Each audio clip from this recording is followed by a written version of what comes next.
howdy. Hello, everyone. Welcome to Weeknight Workshop. Go right ahead, buddy. All right. So, welcome, everyone, and thanks for joining us tonight. My name is John Paul Clark. And I'm Blair.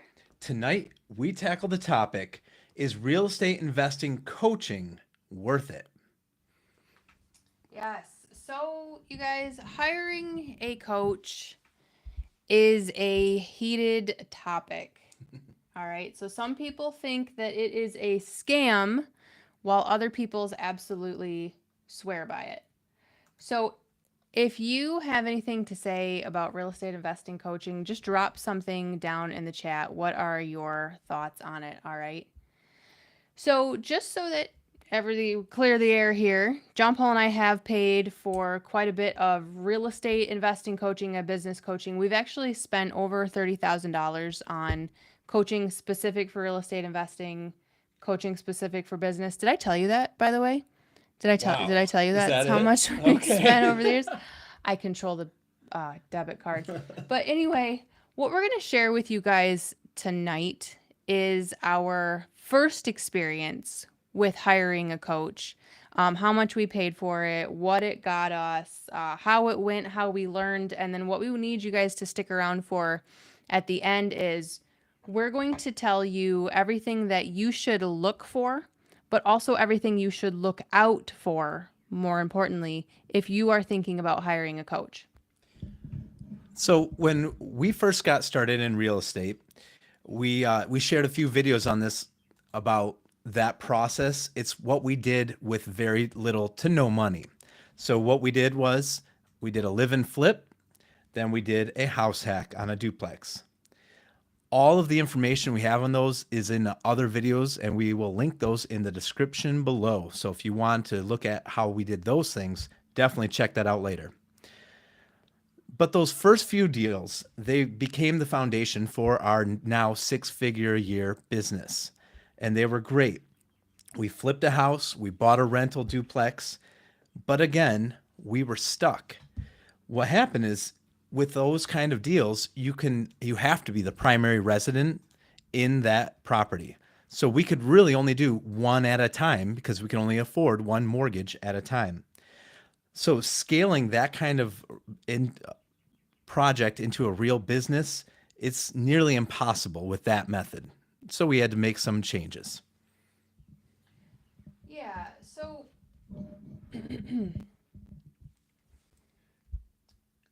where are we at here? You looking for something? Yeah, I am trying to get the live chat up. Hello to Alan. Alan, hello. Thank you for stopping in and saying hi.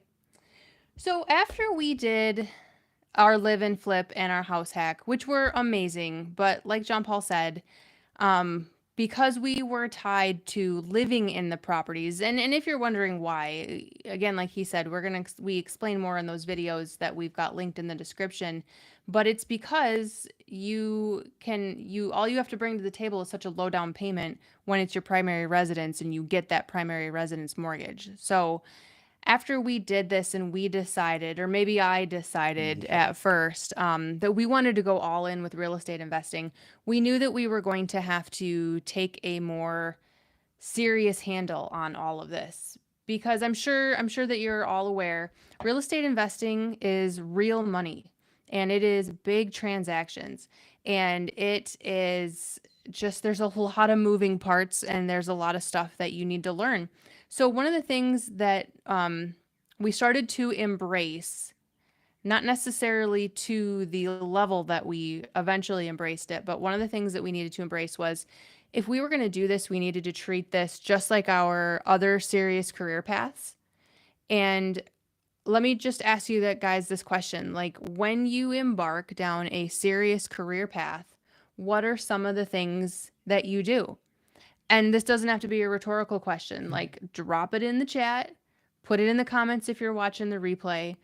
What is it that you did when you decided you were going to go down your serious career path? Okay. So I guarantee the majority of the responses will be, we got education and we got formal training, right? Absolutely. So Blair became really serious about becoming a real estate investor. She was ready to go all in. I was not. I was actually very nervous about taking that next step. I knew it'd be a huge commitment. At the time, we had two teeny kids. I was full time teaching, I was a youth pastor, and our lives were pretty full. So I struggled a lot with how could we pull this off? How could we move to the next level? So I did what I always do whenever I face tough decisions, major life changes. I got on my knees and I prayed. And specifically, I asked God for a sign. And anytime you do that, you get an answer. For me, it took two answers until I was not stubborn enough to respond. So that same day, she shows me an ad for a Facebook for a free seminar on real estate investing. I kind of blew it off, didn't think much of it. Fast forward a couple days, we're on the expressway heading to church, and a giant billboard jumps out at me, and it's the exact same ad. So I thought, okay, I got it. Let's go to this seminar. And we did. It was just a couple hour long event, and it was really good information, and it was a nice atmosphere. We got to meet and rub elbows with some actual big wig investors, and it got us excited. So at the end of that, they offered a weekend long seminar. At the time, it seemed way too expensive for us, but we really felt strong about doing this. So we did what any broke couple would do, pulled out our credit card and charged it. Uh, we didn't even have the cash to cover it for that event, but we knew we had to go. Yeah, hold on. Let me play with the volume here just a moment. Excuse my hand, everybody. There we go. I think we're good. Yeah, so this was a really big deal to us, like John Paul said, because we didn't have the cash, but there were also other reasons in our life that we could have used as excuses. Like, for example, we had a toddler, we had a 6-month-old baby. Um, we the event was on the other side of the state. It was Friday, Saturday, Sunday, going to have to go there Thursday. John Paul was going to have to take time off. A laundry list of reasons, right? And I feel like we're just sort of trained to tell ourselves that these excuses that we have are legitimate reasons to not do the thing, right? So that list of things that I just gave, anybody would have said, oh, absolutely. Of course, you're not going to be able to do that because of the timing isn't right. I don't have a way to make it happen. I don't have the money to make it happen. But you guys, I felt so strongly and so seriously about this that my excuses just went right out the window. Um, it was no longer an option to just use that as a crutch. We were going to make that happen. So whether you're watching the replay or you're watching it live, just sort in the chat or the comments. And I want you guys to tell us about a time when there was like this burning desire on your heart and you were really excited about it, but then immediately following all of these legitimate reasons for why you couldn't make it work started flooding in and just dousing your fire. And then you decided not to do it, not to make that jump. And I want you to share with us, if you're willing, share with us what it was, and then share with us, do you regret not doing that thing? And then also looking back on it now, do you see that you actually could have made it happen? And how does that make you feel knowing that today? I know how it made me feel. So we went to that seminar. We dropped our little toddlers off with the in laws. Thank you, Mom. And I tell you, it was so good. It was so good for us. We realized, though, that at the same time, we were very naive about expectations. We thought we'd learned everything we needed to know about the real estate investing world in a single weekend, which couldn't be possible. All right. So there's just so much more out there you needed to learn. But it was helpful because it gave us the big thing, which was the next step. The seminar, it taught us a wide range of real estate investing strategies. Some of the things, honestly, we had no idea what they even were. We were like Googling these things on our phone as they're talking. the problem was they didn't have time to teach you how to do these things. They only taught us what was out there, what was available. And of course, that's not an option because think about it. Like if you were signed up for a college course, there's no way you're going to complete all of that information in a single weekend. So we just needed to learn what was available. And then next step was figuring out how to narrow it down and how to move on and learn the next strategy. Right on. So we walked away with that puzzle piece, like John Paul said. And then like he said, we had been naive in our thinking about it. So we had a few just honest conversations while we were there that weekend. And again, like I said, we were really starting to embrace the fact that we were going to have to take this more seriously than we had. The impact of, like what I said earlier, real estate investing is real money, big transactions, lots of moving parts. Going to have to treat this like this is a serious career path because the potential payoff of real estate investing to us could have been, this is what we were looking at, like staring down the barrel of at the time. This could earn us more than our teaching salaries combined. Yep. Like with master's degrees at the tippy top of, the teacher pay scale. So this was a really big deal, and we needed to treat it like it was a serious thing. We needed to pursue formal education and training. But outside of college, we had never done that before. We didn't really know how to pursue like an independent study with somebody.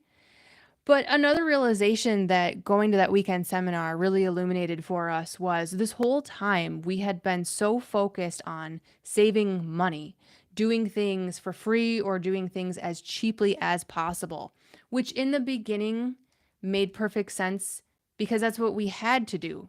Because in the beginning, we had no money. We were broke.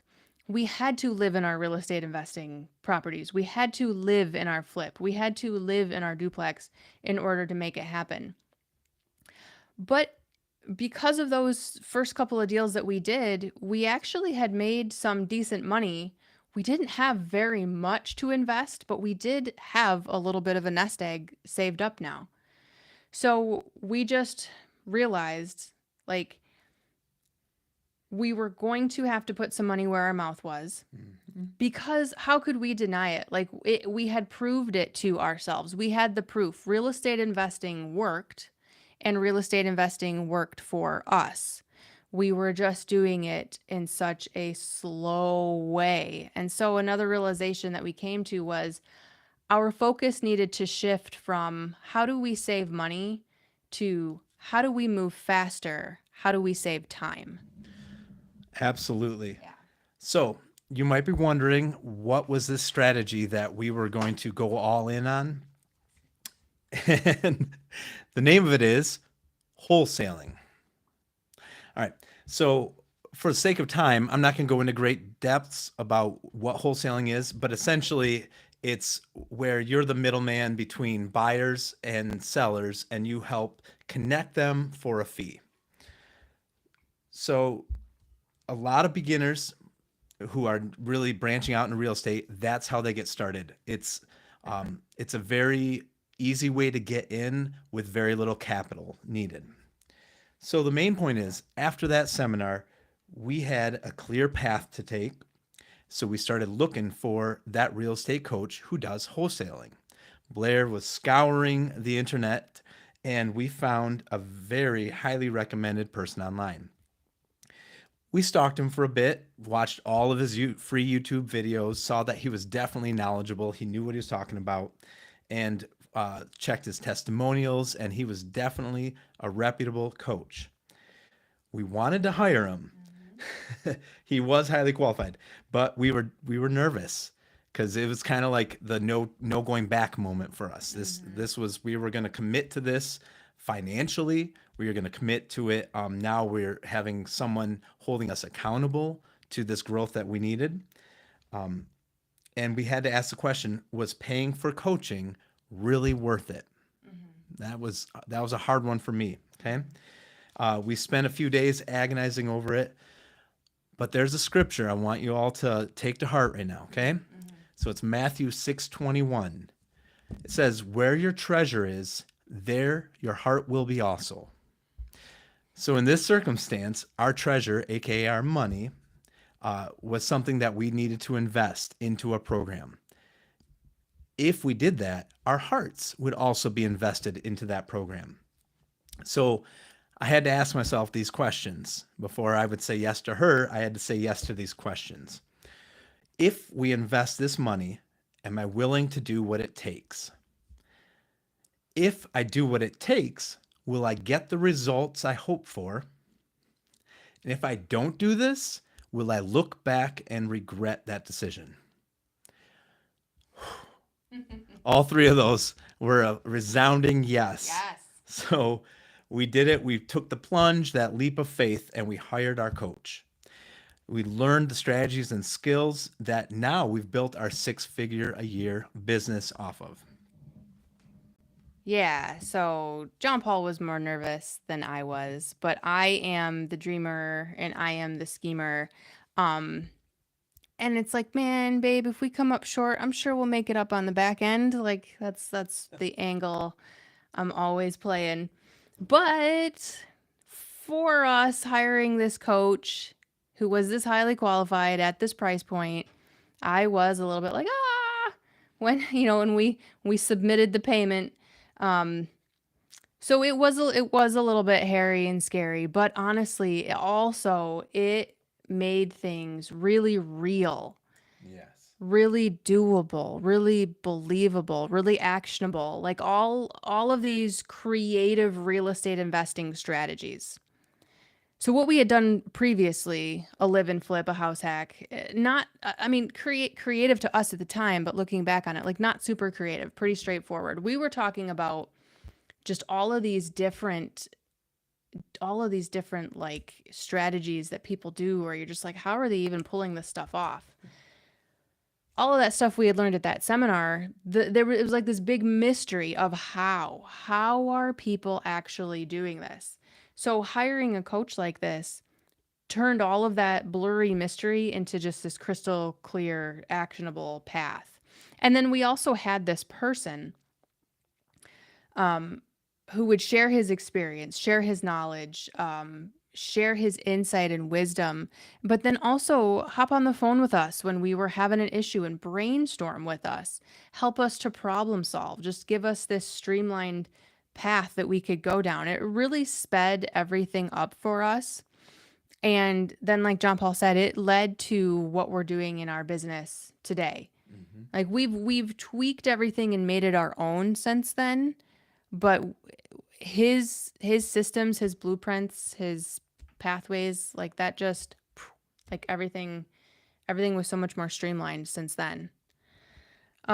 So we're going to get into our recommendations for you guys. If you guys are looking to hire a coach for yourselves, we're going to recommend. Now these are just our recommendations. All right. You guys do whatever it is that you do, but this is just based on our experience. This is what we would recommend. Other people that we care about, and we care about you guys. What to look for when you're looking for a coach, but also red flags to look out for. So I want to give you guys some time to drop your questions in the chat and just let us know what specific questions you have about hiring a coach for real estate investing. If you're watching the replay, also please drop them down into the comments. You'll get your questions answered that way as well. So while you guys are thinking of some questions you might want to ask, first let's just go ahead and kind of unpack what was it that our coach offered us, and then also we'll just disclose how much we paid for him. All right. So we paid him a total of $15,000, which a lot of people have like sticker shock when they hear that. Just like, whoa, people respond in like two different ways when we say this price. People either say like, oh my gosh, that is so much money and I cannot believe that you spent this on just coaching on some guy on the internet that you found on YouTube, right? But then other people, especially when they hear about what it was that we got, everything that we've done, blah, blah, blah. They say like, wow, like he should have charged you guys more for everything that you received, everything that you've been able to that you've been able to do. So I'll just tell you guys these next few things, and then you can just make your decision on your own. All right, whether or not 15K is steep for a coach. So we paid this person $15,000 one time, once, right? But then we're able to take everything that he taught us, all of these skills, all these strategies, and replicate them over and over and over again. As many times as we can cram and do a year, and then do it the next year, and then do it the next year. And when we look at our average profit from flipping a house, our average profit is easily twice the amount that we paid in coaching. And that's our net profit. And then back in crazy 2021, when the market was screaming, we used those same skills and strategies that he taught us to get a screaming good deal. And when we sold it, our net profit was six figures. Like we were just at $100,000 in net profit. And I'm talking like net, right? So giving you guys that information, you can decide whether or not paying that initial sticker price was worth it or not. But we have come to the conclusion that there is no way we would have been able to achieve that without hiring a coach. All right. So, from my take, investing in coaching has paid itself many times over. So, these are a few things that we received from our coach. These are what you might expect from this level of coaching. All right. So, first off, you get a curriculum, an online portal, a video series, and it's study at your own pace. So, you just watch the videos, rewatch, take notes. We also got his step-by-step process from start to finish, all of his letters, phone scripts, and documents to close deals. Also, we had access to him as we needed. Sometimes we would just email him. We would schedule phone calls for if we had like very specific questions. So, in a nutshell, he walked us through the whole wholesaling process from the deal to getting the deal to completing it. All right. Most of what our coach offered us are things that we would recommend you seek out. All right. So here's some things to look for if you are looking for a coach. Find someone who has a lot of free content online. That's to show that they're going to be knowledgeable in what you want to learn so that they give lots of good teachings in the subject area that you are looking to pursue. Find someone who has a positive testimonial bank or of reviews. For sure. All right. Someone can talk all day long about how great they are, but you want to hear from their clients how well they did. Okay. And find someone who provides content that you can study at your own pace. So where you can refer back to it. We've watched and rewatched so many videos in this process, read through documents multiple times. All right. This next part, whether you have access to them or not, does depend on the price point. Right. So you have to realize you want a coach who is knowledgeable in that subject area, but that also means that they're more than likely an active investor. So they're busy, their time is valuable. So if you do want that one-on-one, expect that to cost a lot more. But if they offer a less expensive, automated online course only, and it's got all the information and tools that you need, sometimes that's good enough to bridge that gap and fill in all that information gap that you need. So those are the two keys. Yeah, and there have been times when we've just purchased like just an online course and not actually had, personal access to a coach.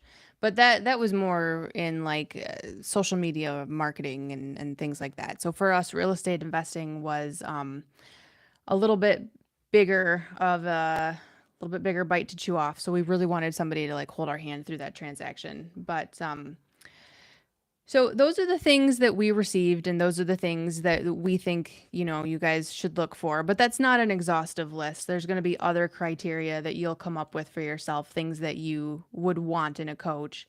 But let's go through some of the red flag things that we think Mhm. people should be looking out for. Okay. So, number one, this is going to be pretty obvious. Um, if they do not have a portfolio of experience, and by portfolio, I don't mean that they've got like this binder that they show you or anything like that. But if they can't show you past deals that they have done successfully, right? And I'm not talking about hundreds of deals or thousands of deals, but they need to be able to show you that the thing that they are about to teach you, they themselves have done successfully and to completion, right? So it might be something as simple as like what we did with our coach. We went on and we YouTube stalked him, and from everything that we saw, obviously experienced and knowledgeable, right? Or maybe you go on and they have a Facebook page, or they have a LinkedIn account, or maybe it's just a website where they post everything. Or maybe it's just somebody that you meet in your local area and you know by word of mouth, okay? But either way, um, they have to have experience, obviously. And then the next thing that we think a coach should have is that they should have some sort of organized program. They can take all of their information and package it together somehow, whether they're giving you physical materials or materials online, whether it's all Word docs or video series, like whatever it is. It could just be our preference because we're teachers and we're nerds, but because we're teachers, like we don't just go into the classroom and wing it. Like John Paul's not just going to high school, and I'm not just going to my real estate networking events and just getting up there and winging it, right? Like we actually follow curriculum and we make lesson plans, etc. So if us little piddly teachers follow organized curriculum, we feel like a professional coach should as well. And then another obvious red flag is if they have multiple bad reviews. So obviously there are nitpicky, complainy people out there who will complain about everything from coaching to toothpaste, right? And you always see a smattering of bad reviews about whatever it is that you're going to buy. But I'm talking about like the majority of their reviews are negative, or maybe if they have a rating and their rating is really low. So that's an obvious one, but still it's something to look out for. And then John Paul mentioned positive testimonials. You want to see a track record of people that they've helped.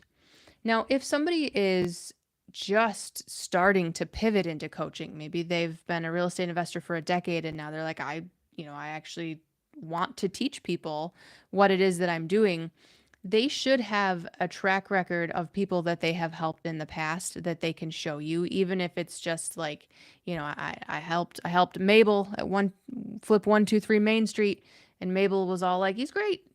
So you need to have at least a couple people who are like, yes, they helped me with this specific skill. It went well. I would recommend. All right. Because usually the reason why people get into coaching in the first place is because they've done a thing, they're really good at it, they've helped people, they find out that they like helping people, and so then they want to turn it into something more formal.